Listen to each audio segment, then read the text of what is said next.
Bom dia, queridos irmãos. Prazer mais uma vez estarmos reunidos e podermos compartilhar a palavra de Deus. Só para reiterar aqui, os que nos visitam, sejam bem-vindos, sintam-se em casa. O desejo do nosso coração é que, se tiverem outras oportunidades, retornem. A casa é nossa, tá bom? Quero compartilhar com a igreja Salmo de número 90.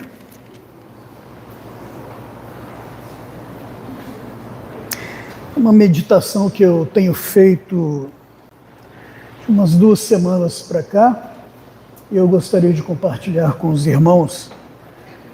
A minha versão é Almeida século 21. Vai colocar ali no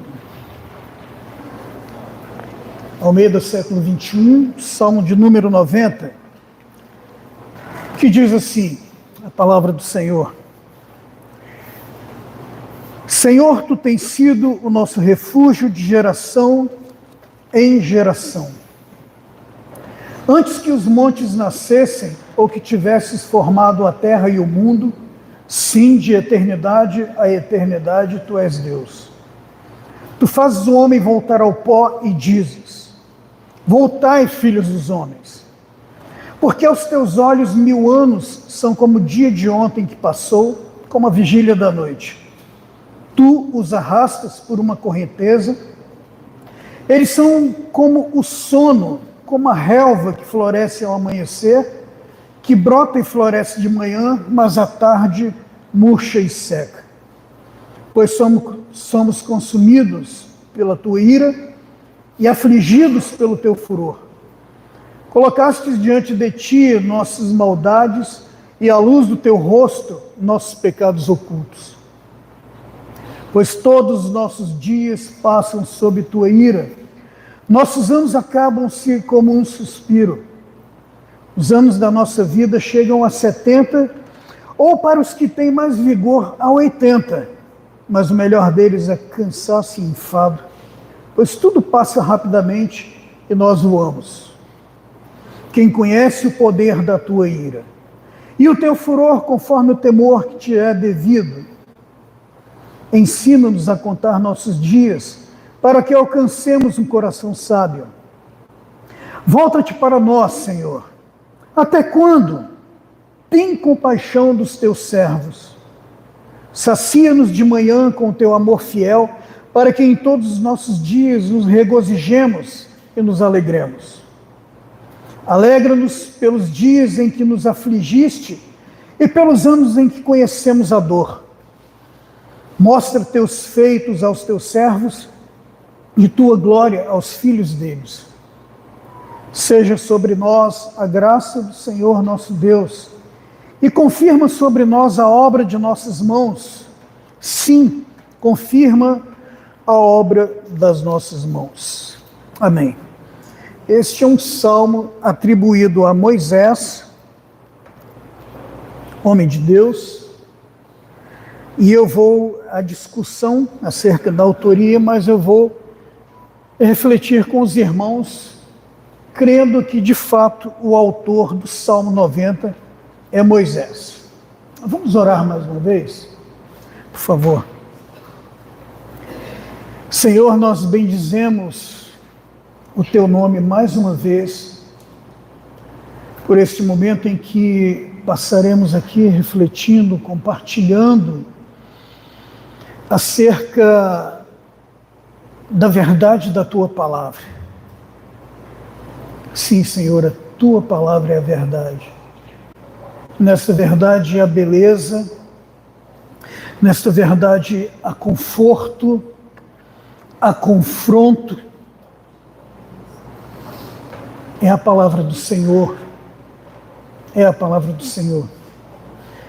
E por ser a palavra do Senhor, ó Deus, quando Tu falas, é necessário que o Teu Espírito Ele aguce os nossos ouvidos, para que possamos ouvir a voz do Senhor. É necessário que o teu Espírito nos auxilie, ó Deus, neste momento. Traga discernimento na explanação, traga temor no ouvir.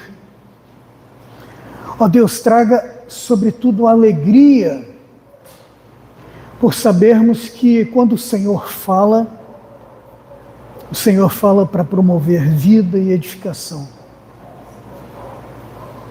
Então, Senhor, toma-nos em tuas mãos nesta manhã, a despeito da minha fragilidade em comunicar a tua palavra, a despeito, ó Deus, da nossa fragilidade como igreja nesta manhã, como congregação, ouvir e entender, nós te suplicamos, Espírito Santo. Fala conosco, em nome de Jesus. Amém. Queridos, Salmo de número 90, tem um título que a Sociedade Bíblica colocou aqui, a eternidade de Deus e a brevidade da vida do homem. Eu escolhi uma imagem aí que eu entendi como uma imagem bem emblemática, porque de fato ela contrasta o Deus que é eterno, o Deus que não tem início e não terá fim. É o Deus autoexistente, com a finitude do homem. Existe um outro termo aqui, efemeridade do homem. Efemeridade é aquilo que não tem consistência em si mesmo.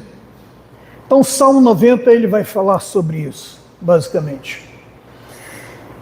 Eu gostaria de compartilhar com os irmãos, eu estou com um link aqui, que o título da reportagem é Criogenia, congelamento de corpos em busca da vida eterna. Funciona. Veja os avanços e desafios do tema. Esta reportagem ela foi tema do Fantástico no dia anterior, no domingo. Eu gostaria só de ler aqui, eu não vou trazer o conceito porque aqui no site eles não dão conceito técnico de criogenia. Mas eu achei muito interessante e, particularmente, das 2 semanas para cá, eu tenho ouvido muito, inclusive que o pastor Luiz Pires estava pregando no domingo, ele falando muito sobre essa brevidade dos tempos, né, e lá, por um momento lá na pregação, ele perguntou a idade, né, de algumas pessoas. E aí, Edilson, quantos anos? 59. Aí eu até brinquei, né? O tempo não para. O tempo ele não para. Ele não para nós, seres humanos. Nós entendemos a vida a partir disso. Né? Um dia após outro dia. Só que quando a gente lida com o ser humano, a gente vai perceber que, de uma certa maneira, uma inquietação que tem dentro deste ser humano é justamente a inquietação de afrontar-se com a morte. A morte é um fato, um duro fato, uma dura realidade. Mas é impressionante que este tema da imortalidade, esta tentativa de driblar a morte, ela sempre perseguiu o ser humano. Hollywood promove alguns filmes que tentam retratar esta luta, esta ânsia que o ser humano tem de vencer a morte. Mas neste plano, nesta esfera humana, é a tentativa de driblar a morte a parte da ação de Deus na nossa vida. A criogenia é uma dessas tentativas. Diz aqui no texto, criogenia, o congelamento de corpos em busca da vida eterna, foi um assunto que impressionou o público desde a primeira edição do Fantástico em 1973. Essa reportagem é do ano passado. Mas, na verdade, os primeiros indícios, as primeiras evidências de tentar congelar o corpo, criogenia seria essa, a pessoa morre, seria isso, a pessoa morre, corre com o defunto, congela ele. Eu não vou entrar aqui nos detalhes, senão nos deteremos muito tempo aqui. E a intenção ao congelar o corpo do cliente são empresas especiais. Daqui já pensou, Marcos Paulo? Você ser congelado com esse corpinho aí? Não. Aí implicaria que você já morreu. Não, mas imagina, Marcos Paulo, lá pelos seus, não vou nem me arriscar em falar, parte desta vida para outra. Larissa corre com seu corpinho para congelar,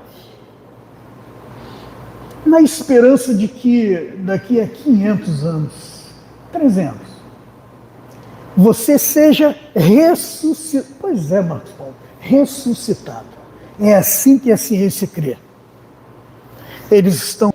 Este desejo pela divinização, porque se conseguirmos driblar a morte nesta existência, nós seremos eternos como Deus.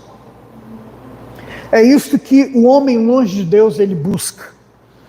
E quando o homem busca isso, a sua vida, ela é fútil. Ela não tem consistência, ela é como uma névoa, ela é como uma neblina.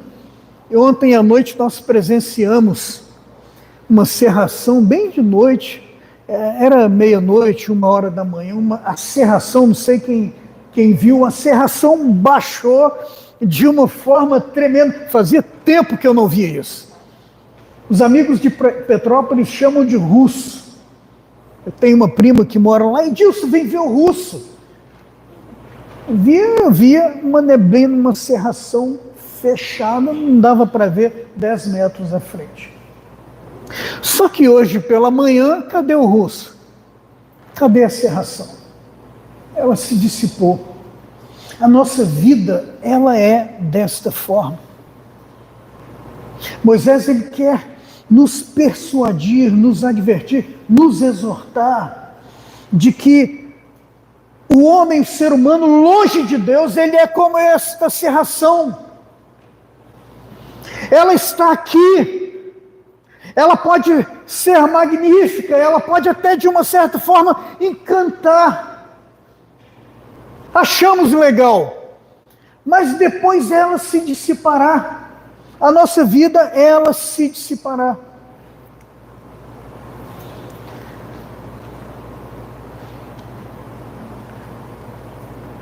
Eu falei de futilidade. Como é que o Salmo 90 descreve esta futilidade e efemeridade do homem?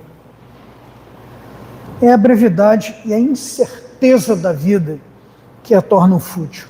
Ela é breve e ela é incerta. Hoje nós estamos aqui, amanhã podemos não estar.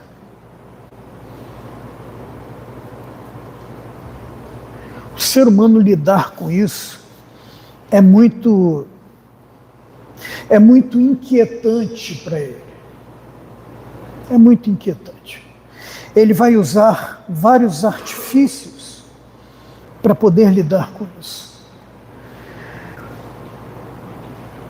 Quando falamos acerca da brevidade do homem, eu lembro logo de Tiago, nosso querido Tiago, irmão do Senhor. Eu vou abrir aqui,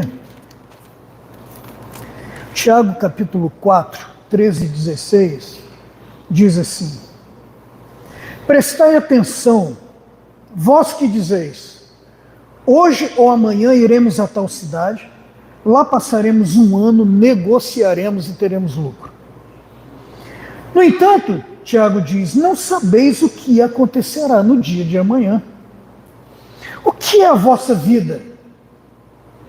O que é a vossa vida?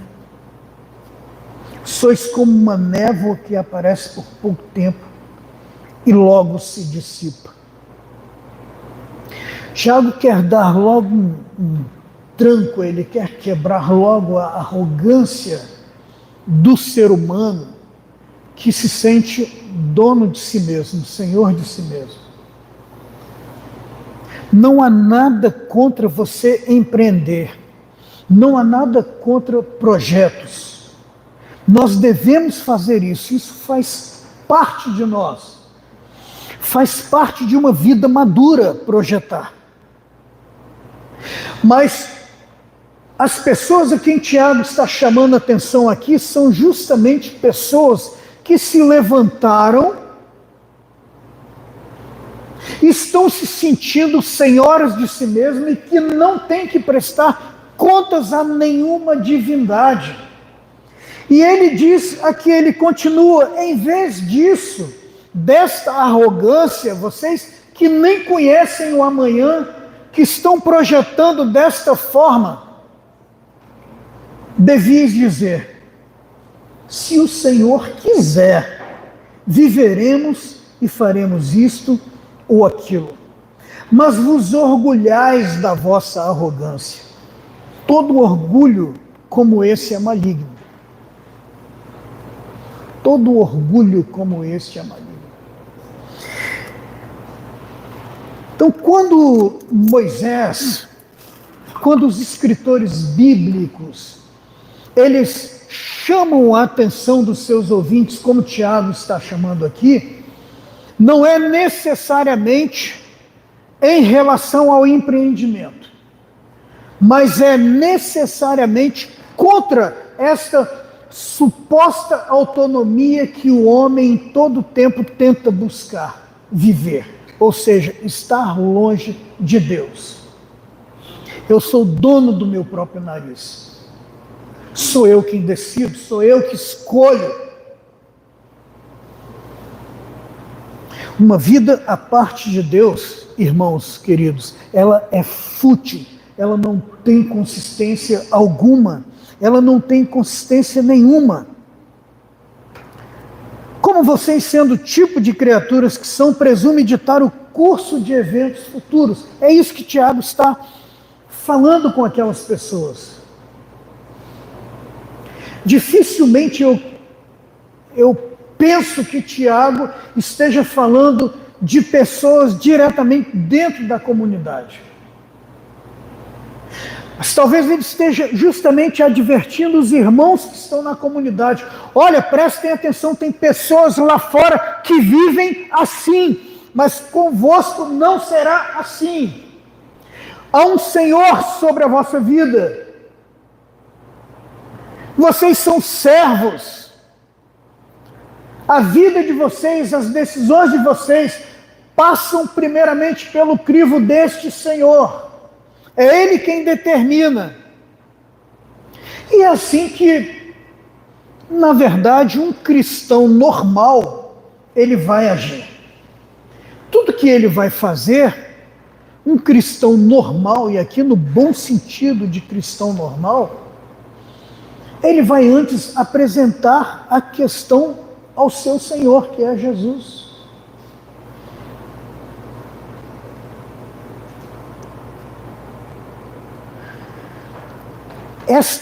É importante eu enfatizar, eu me deter um pouco neste primeiro ponto, queridos irmãos, porque isto é uma realidade que nós lidamos com ela no dia a dia.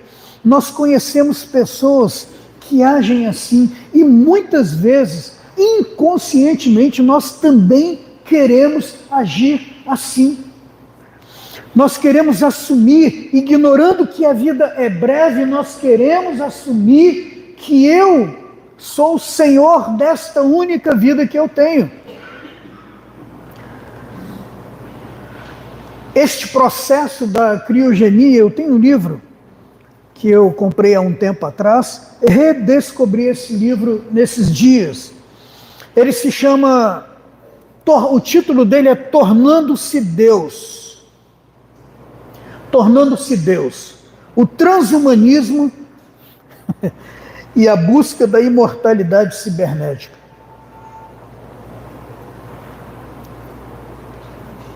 Tornando-se Deus, transhumanismo e a busca da imortalidade cibernética.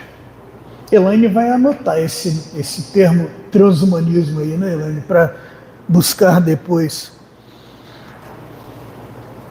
Eu fiz um recorte de uma citação que o autor do livro, ele faz de um tal de David Herbert, que é um transhumanista. Ele diz assim: sem mais deuses, sem mais fé, sem mais timidez, acabemos com nossas antigas formas, nossa ignorância, nossa fraqueza e nossa moralidade. O futuro pertence à pós-humanidade. É mais um termo que criaram como sinônimo de transhumano. Ou seja, nós estamos além desta vida humana. O transhumanismo, a grosso modo, é a tentativa da autodivinização ou da deificação do homem. Queridos, eu não estou falando nada absurdamente abstrato aqui, não. Aqui no Brasil, essa questão do transhumanismo estão começando a trazer à luz agora. Mas Estados Unidos, Europa, isso é o boom. Este é o tema que é debatido nas academias, em universidades, em grandes centros de debates, de discussões, que foram criados para debater sobre isso, para falar sobre isso. A possibilidade de nós driblarmos esta soberania do Deus teísta e nos tornarmos também deuses. Esta é a palavra deste David Herbert. Sem mais deuses, sem mais moralidade, sem mais fé. Nós somos os protagonistas da história.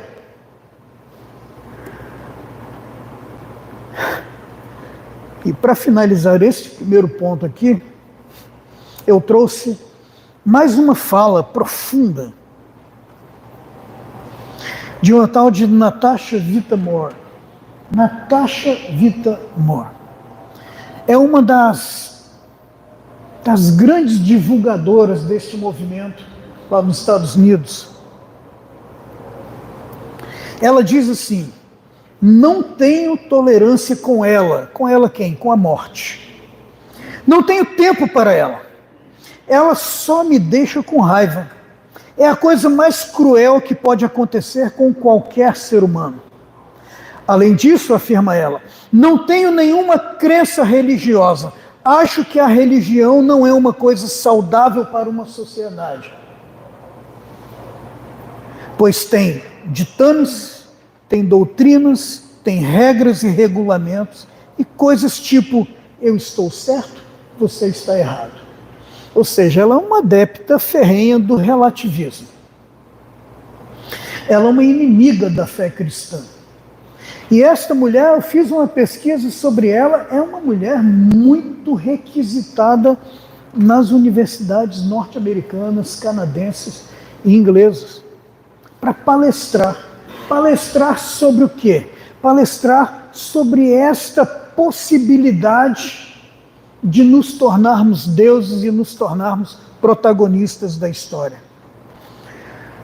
A verdade, se Moisés ouvisse esta mulher, e como ser humano eu quero respeitá-la, mas se Moisés ouvisse essa mulher, talvez ele diria que com raiva ou sem raiva da morte, um dia ela se encontrará, ela estará frente a frente com a morte, e este encontro será inevitável. A morte não vai respeitar a sua transhumanidade, não vai respeitar, a morte vai atropelá-la, a morte vai levá-la, como faz com qualquer ser humano.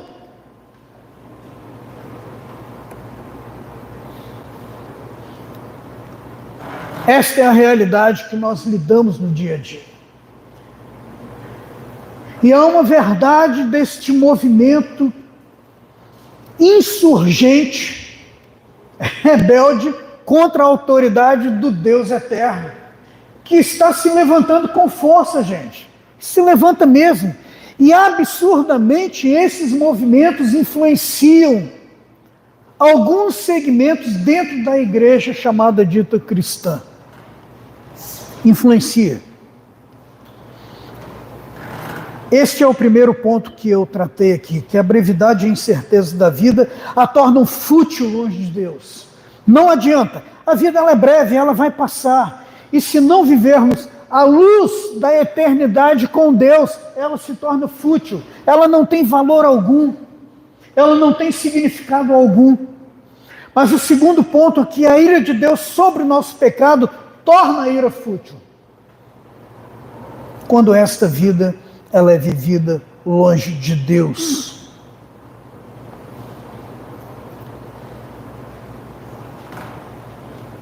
Deus, ele é eterno, ele não tem começo e nem fim. Deus, ele é santo, sua santidade aponta para a sua excelente perfeição. E Deus, ele é justo. Ele não pode compactuar com nenhum erro, com nenhum pecado. Ele não pode compactuar com nenhuma imperfeição. E porque este Deus, o Deus de Moisés, o Deus que é descrito no Salmo 90, ele é eterno, ele é santo e ele é justo, ele precisa julgar o pecado.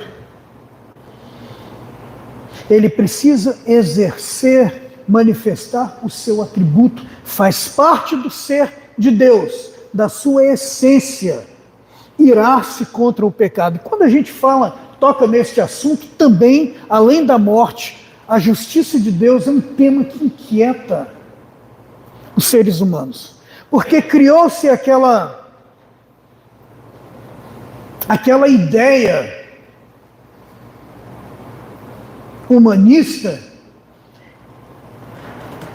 de que, depois esclareço que seria novamente, o que seria este humanismo, mas aquela ideia de que se Deus ele é santo, tudo bem com a santidade, é inquietante, mas se Deus ele é amor, e o amor aqui é o atributo por excelência, ou talvez Deus seja somente amor. Se Deus ele é amor, ele não pode, é contraditório, ele julgar, ele punir o ser humano que é a menina dos seus olhos.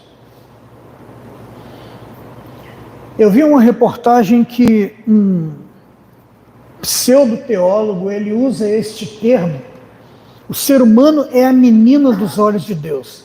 Neste momento ele vai usar aí um antropomorfismo, ou seja, ele não tem problema nenhum de atribuir ao Deus Espírito formas humanas. Então, na mente desse cara, Deus, o ser humano é a menina dos olhos de Deus. Se tocar no ser humano, você fere Deus. Só que, mais uma vez, Moisés não compactua com esta imagem, com este conceito que é tão vigente na nossa época. Deus, ele é amor, beleza. E ele é amor mesmo. Mas ele é santo e ele é justo. Moisés não passa panos quentes para esta verdade. Falar desta ira de Deus sobre o nosso pecado, finita, fútil, sem consistência, é a gente entender, eu vou citar aqui uma frase de Joel Bick, um pastor norte-americano, ele diz que a santidade, a justiça e a ira divina são atributos indissociáveis, inseparáveis em Deus. A ira de Deus é a sua atitude em relação ao pecado, todo pecado e somente o pecado. A ira de Deus se revela do céu contra toda impiedade e perversão dos homens que detém a verdade pela injustiça. Ele está citando Romanos capítulo 1, versículo 18. A sua ira, a ira de Deus não explode em atos insensatos e perversos de raiva, como geralmente nós explodimos. A ira que o ser humano ela expressa, essa paixão que explode dentro de nós, sem nenhum controle. A nossa ira, muitas vezes, ela é injusta. Somos passíveis disso, mas Deus não. Deus, ele é perfeitíssimo. Ele é justíssimo. Ele não tem isso, ele não tem, ele não corre esse risco. A sua ira não explode em atos insensatos e perversos de raiva, mas o dia da ira é o dia da revelação do justo juízo de Deus, que retribuirá a cada um segundo a sua obra. Tirar aquele povo miserável do Egito, eram escravos. Como um pai, ele os adota, os abraça ali. E a primeira reação, poucos dias depois de saírem da escravidão, eles começam a reclamar por coisas fúteis. Por causa de alho, por causa de cebola, por causa daquilo que naturalmente vai apodrecer, não tem durabilidade. Eles estão trocando a liberdade que Deus promovera por coisas que no momento está aqui, horas depois já estragou. Eles estão dizendo: Deus, você errou em nos tirar lá do Egito, porque lá no Egito tínhamos tudo. E às vezes nós procedemos quase que da mesma forma.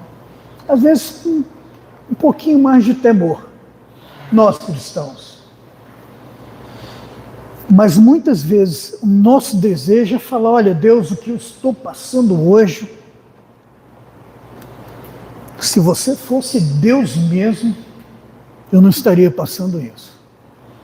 Se você fosse Deus mesmo, se você me amasse de verdade, a minha realidade seria outra.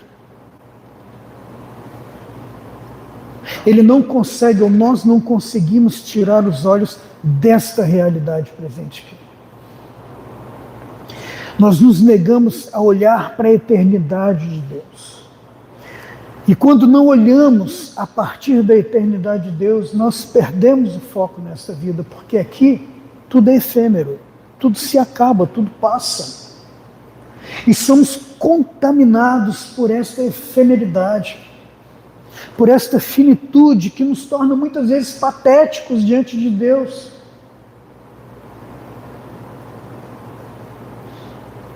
Eu quero fechar este breve ponto aqui que fala sobre a ira de Deus, e que é esta ira que torna a nossa vida bastante efêmera.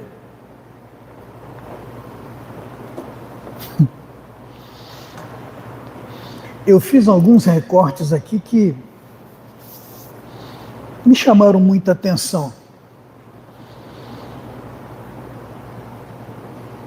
Existem movimentos hoje, no nosso dia a dia, que sempre buscam afrontar o Senhor. Afrontar não somente o Senhor, mas afrontar a sua igreja. Falar do Senhor significa falar da igreja, que é o seu corpo representativo aqui na Terra. Parecer rapidamente aqui que o movimento humanista tem dois momentos que são muito importantes.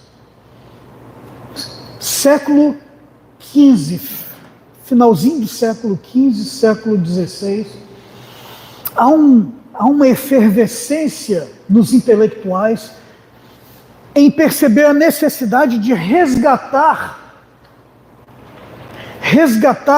a beleza das artes. Neste período, a teologia ainda é a rainha das ciências. Tudo que se pensa, tudo que se fala é a partir de um olhar teológico. Deus resgatar a beleza do latim, a profundidade do grego os desafios do hebraico. Eles querem resgatar essas línguas, porque é necessário vê-las para entendermos o que é belo. É necessário um retorno a essas línguas. Este movimento humanista foi bom. Teve um papel muito importante, até mesmo na época, no período da Reforma Protestante. Só que, um tempo depois, este movimento, ele deixa este momento embrionário e ele passa a olhar o homem, o ser humano, de uma forma divorciada da revelação das Escrituras. Eles passam a ver o homem, então, como a medida de todas as coisas. Ou seja, o homem, ele é o centro de todas as coisas, daí a expressão antropocentrismo, que muitos gostam de usar. Antropocentrismo é um termo grego que quer dizer que o homem está no centro de toda a existência.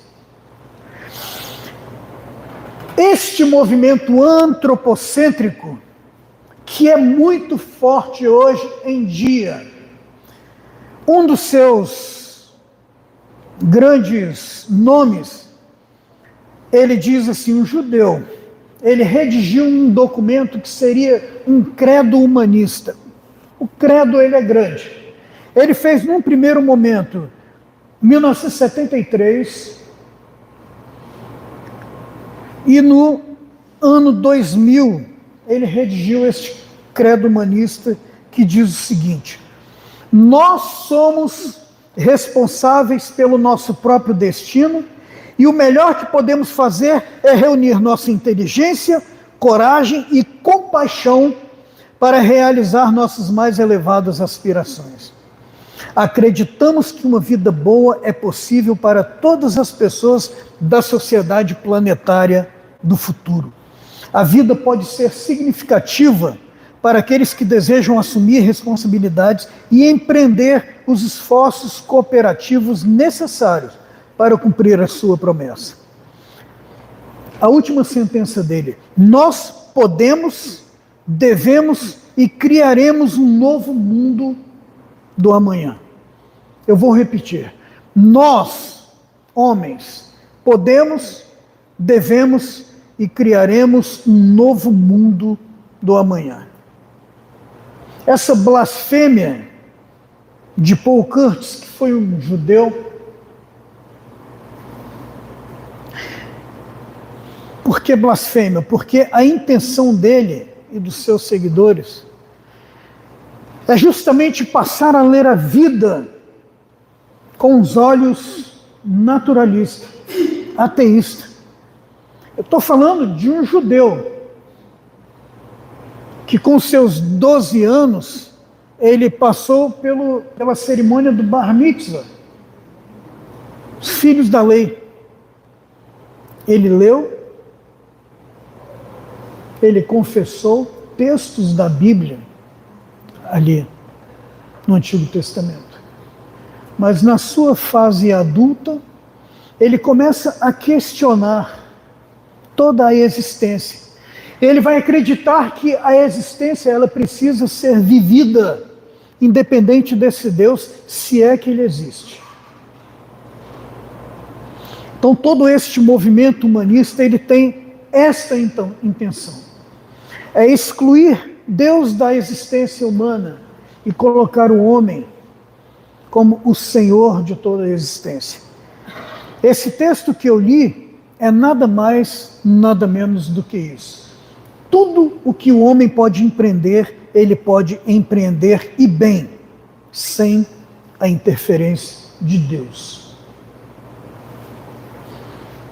É isso que Moisés ele está falando aqui. Moisés ele chama a atenção do homem. Tu fazes o homem voltar ao pó e dizes: voltai, filhos dos homens. Ou seja, vocês são pó.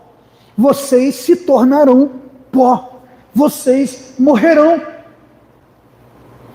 Todo este empreendimento que o humanismo, o transhumanismo, a criogenia tenta fazer é negar que aos olhos de Deus, um dia é como 1000 anos, e 1000 anos como um dia. Para Deus não faz diferença.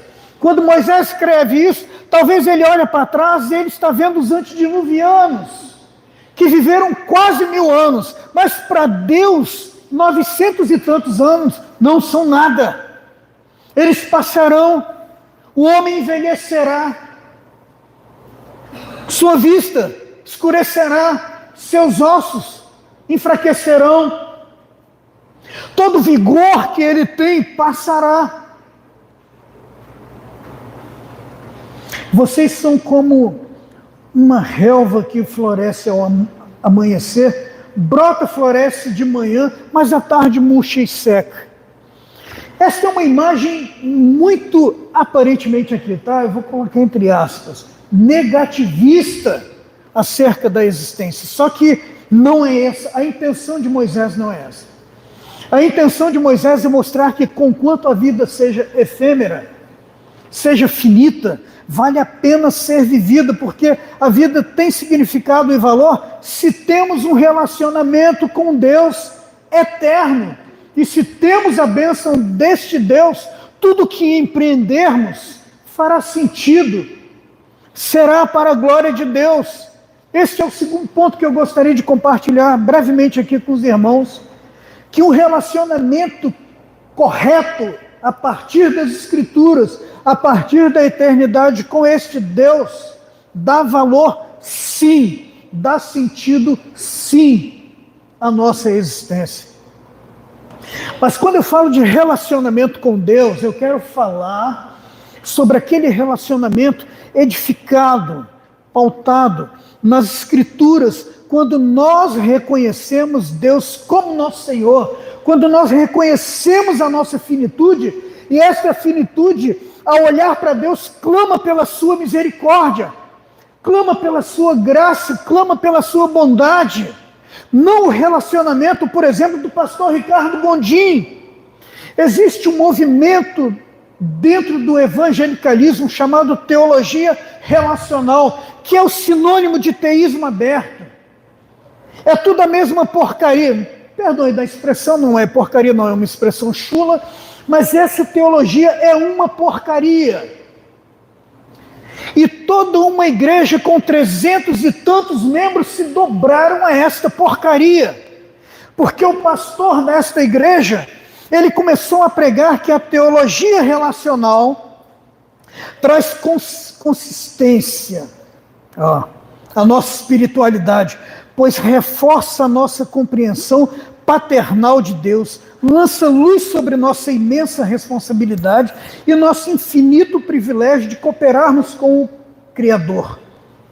Gondim ele vai afirmar: somos artesãos do futuro, nós fazemos o futuro. Deus não intervém no futuro, porque este Deus não conhece o futuro.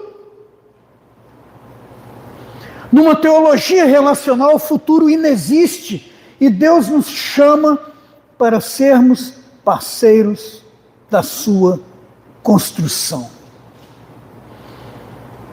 E ousadamente, Ricardo Gondim, pastor de uma igreja com 300 e tantos membros lá em Fortaleza, ele vai dizer que Deus soberanamente abriu mão de parte da sua onipotência quando criou seres à sua imagem e semelhança.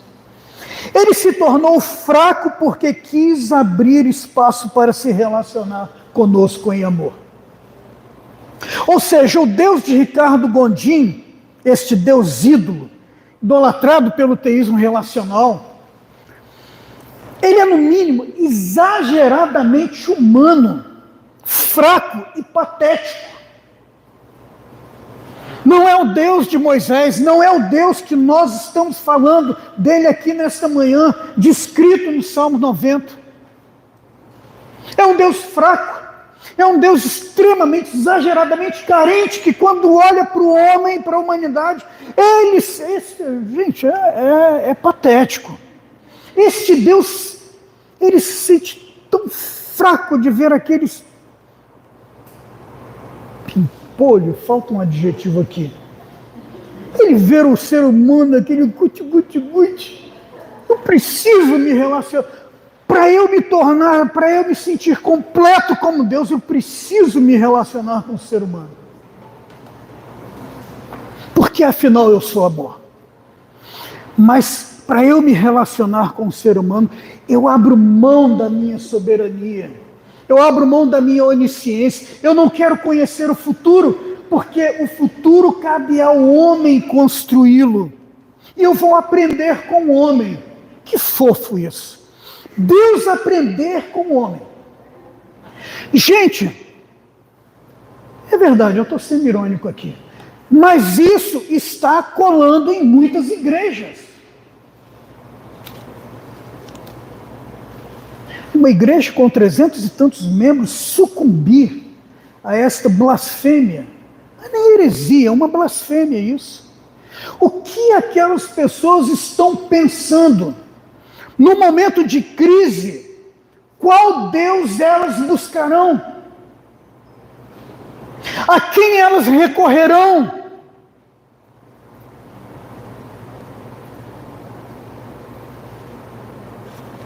Este Deus do teísmo relacional, ele é exageradamente patético e fraco. Ele é humano demais. Mas o Deus descrito por Moisés, ele é aquele Deus que é de eternidade a eternidade. E quando a gente fala de eternidade, é algo que está fora do nosso alcance de compreensão exaustiva deste termo.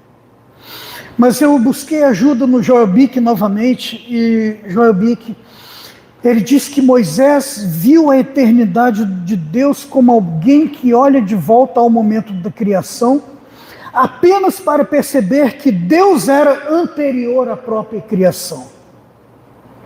Quando ele afirma de eternidade a eternidade, tu és Deus. Deus não tem começo.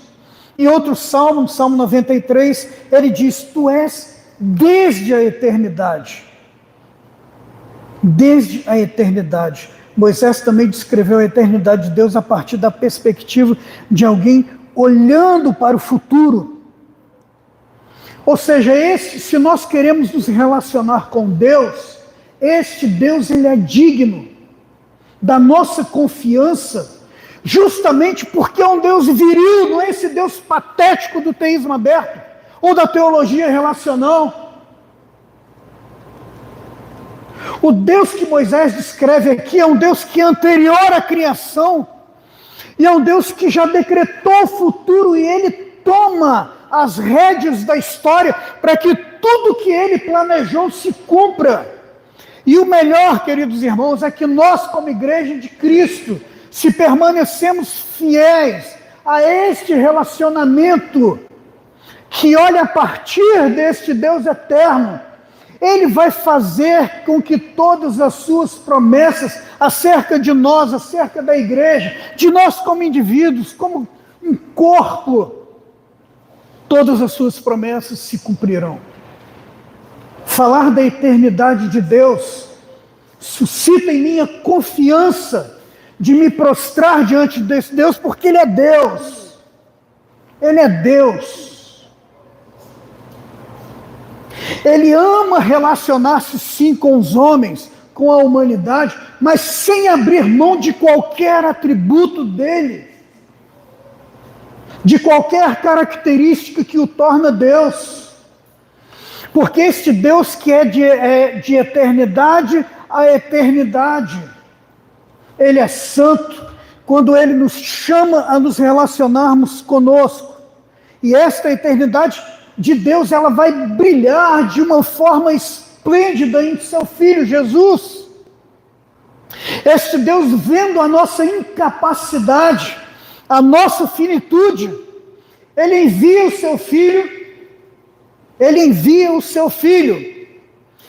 E Cristo, perfeitamente Deus, perfeitamente homem, eu não gosto da expressão 100% Deus, 100% homem, mas perfeitamente Deus e perfeitamente homem, este Filho de Deus, Jesus, Ele vem porque Ele sabe da nossa finitude.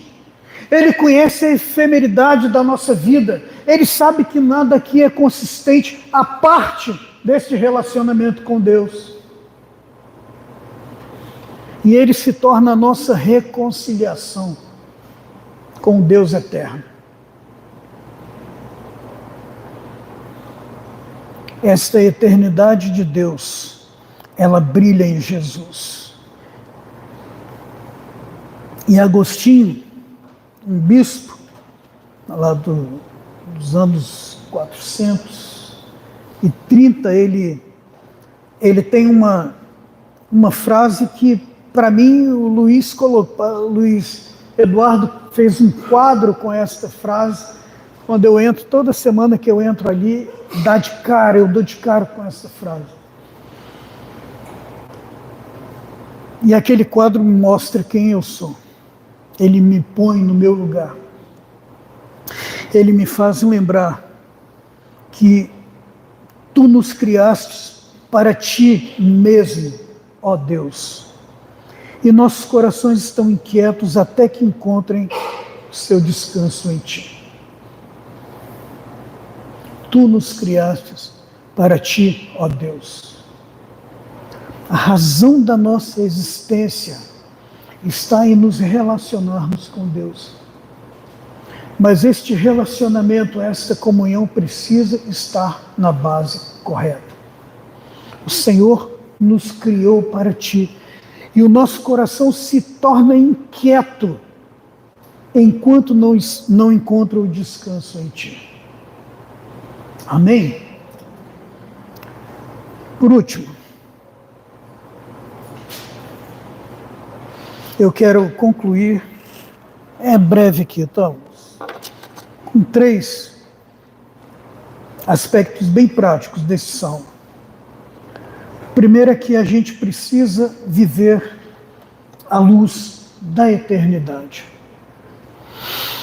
A nossa vida precisa ser aquela vida vivida naquela perspectiva. Ensina-nos a contar os nossos dias para que te apresentemos um coração sábio. As nossas versões, ela diz, ensina-nos a contar os nossos dias para que alcancemos um coração sábio. Mas, na verdade, esta expressão aqui, talvez não tenha muita diferença nas nossas traduções, mas no hebraico, ela é a mesma expressão usada lá em Gênesis 3, Gênesis capítulo 4, 3 e 4, quando Caim e Abel vão apresentar as suas ofertas para Deus. Viver à luz da eternidade é uma pergunta que nós precisamos responder. Um dia, todos nós apresentaremos algo a Deus. O que nós vamos apresentar? O que nós apresentaremos a Deus quando nos apresentarmos a Ele? Nós apresentaremos um coração completamente rendido a Ele, grato a Ele, um coração adorador. Apresentaremos a Deus, nós seremos a oferta. Como esta oferta será? Será como a oferta de Caim? Ou será como a oferta de Abel? Caim apresenta uma oferta que era fruto de todo o seu labor, todo o seu esforço, que era feito a partir de uma terra amaldiçoada.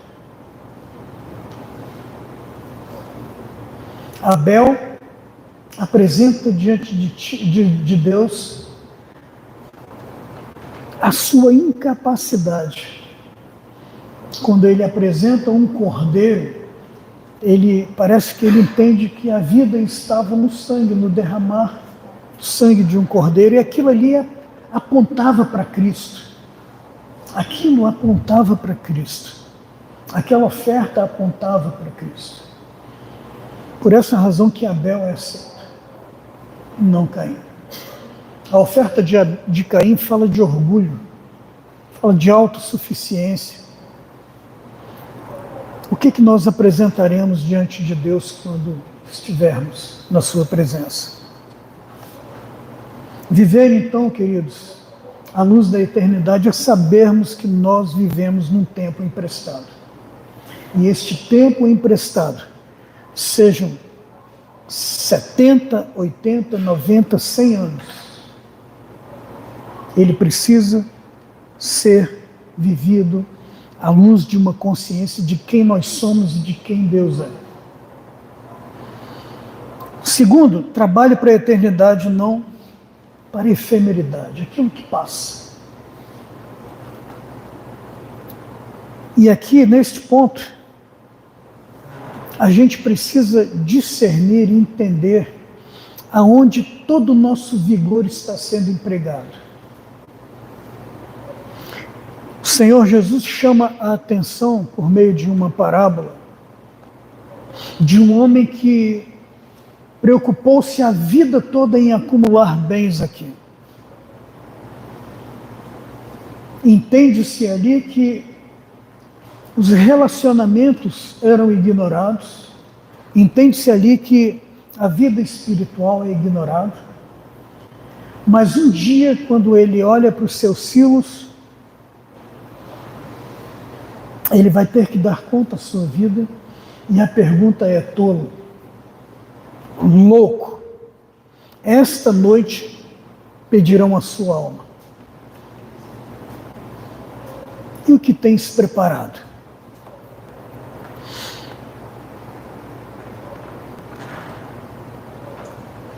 Evita, terceiro ponto, e fechamos aqui, o desperdício que vem de uma vida pecaminosa. O povo de Israel, quando saiu do Egito, eles assumiram uma vida breve, mas que foi vivida numa perspectiva tola. A insurreição contra a autoridade, o desprezo em relação ao amor de Deus, foi uma das marcas daquela geração que passou ali pelo deserto. O desprezo ao amor de Deus. Aquele desejo incontrolável de se rebelar contra a autoridade e a soberania de Deus. Não pode ter lugar no nosso dia a dia. O desafio para nós, como Igreja do Senhor, nesses dias, é olharmos para a sociedade na qual estamos inseridos, é enxergarmos os desafios que ela nos apresenta. E um dos desafios é nós nos desvencilharmos de todos esses movimentos que tentam fechar os nossos olhos para a glória, para a eternidade de Deus, e nos fixarmos aqui naquilo que é efêmero, que é passageiro. Isso que está aqui tentará roubar todo o nosso vigor, toda a nossa força, tentará nos enganar achando que a nossa vida, a eternidade, ela é aqui. Não é. Não é. Aquelas pessoas que estão gastando milhões com a criogenia,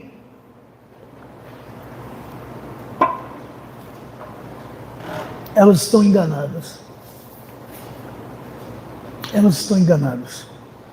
Há uma promessa para nós, filhos e filhas de Deus, de que um dia nós vamos morrer. Dependendo da época que vivermos, nós nem pela morte passaremos. Mas há uma promessa de que aqueles que morreram serão ressuscitados. Nós seremos ressuscitados, mas seremos ressuscitados pelo Senhor. Não é pelo laboratório Alcor, lá nos Estados Unidos. Alcor está fazendo milhões, está ganhando milhões de pessoas que têm agido tolamente, acreditando que, sendo congeladas, um dia elas ressuscitarão. elas ressuscitarão de fato. Mas não pela Alcor ou qualquer um desses laboratórios especialistas. Serão ressuscitados por causa da trombeta que soará, e Deus em Cristo exigirá que o mar dê os seus mortos. Que todos aqueles que morreram sejam ressuscitados e apresentam-se diante do Senhor. Diante do Rei dos Reis, Senhor dos Senhores. Essa é a nossa esperança. Quando nós ouvirmos o clamor do anjo nos chamando, nós ressuscitaremos para a alegria eterna, para a satisfação eterna, para a comunhão eterna. E aqueles que não se dobraram a este senhorio gracioso e amoroso de Deus por meio de Cristo, eles ressuscitarão sim. Ressuscitarão também para o juízo. Que o Senhor, neste dia, queridos irmãos,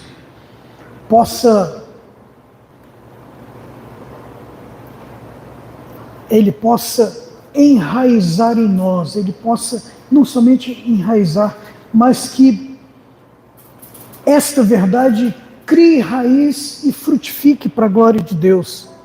O entendimento de que nós temos uma vida muito breve aqui, muito breve, mas para nós que confiamos no Senhor, esta breve vida vale a pena ser vivida, usufruindo de uma comunhão ininterrupta com o Pai, já ainda nesta terra. Amém? Amém. Quero te convidar a colocar-se de pé. Está encerrando.